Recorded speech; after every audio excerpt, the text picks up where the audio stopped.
And folks, as I mentioned earlier in this show, Boise State has started the year off with what was a fantastic game when Kellen Moore led their offense down the field late in the fourth quarter in what would be a game-winning drive.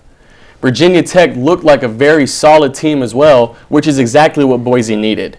The Broncos only have 2 real tests in Virginia Tech and Oregon State this season, so they need everyone they play to look as strong as possible. Well, Virginia Tech lost all of their credibility the following week by losing to James Madison. Yes, I said James Madison, which in turn pretty much ruined any chance Boise State had of going to the national championship game. Do I think it's fair that Boise State can't control their own destiny? No.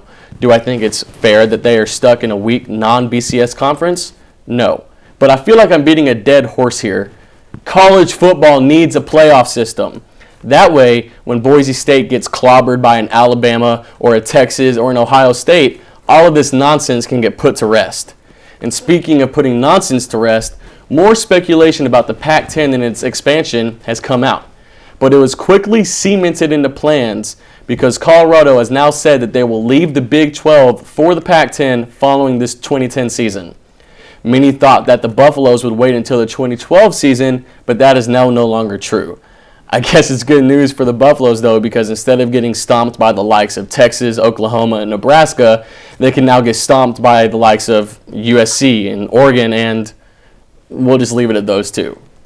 The last thing I'm going to say about college football this week is, wow, how many people can run for an FBS best 559 yards, throw for 671, and lead his team to a 3-0 start, all the while having his shoelaces untied? Michigan's Denard Shoelace Robinson is going off, and he's doing it against relatively decent competition. Never before would I think that a quarterback from Michigan would be putting up those kinds of numbers, much less doing it with his shoes untied. Rich Rod really lucked out with this kid, and if I were him, I would have my shoes untied 24/7 in hopes of keeping this kid around for all 4 years. And finally, I have to give props to my main man, KD. Kevin Durant not only led the USA to a FIBA World Basketball Championship, but he put the whole country on his back and said, I got this. The Durantula rocked the world, scoring a third-best 22.8 points per game, and he was averaging just 28 minutes per game. He and his fellow teammates won the World Championship for the first time in 16 years, and they did it without the Miami Heat. I hope you get my reference there.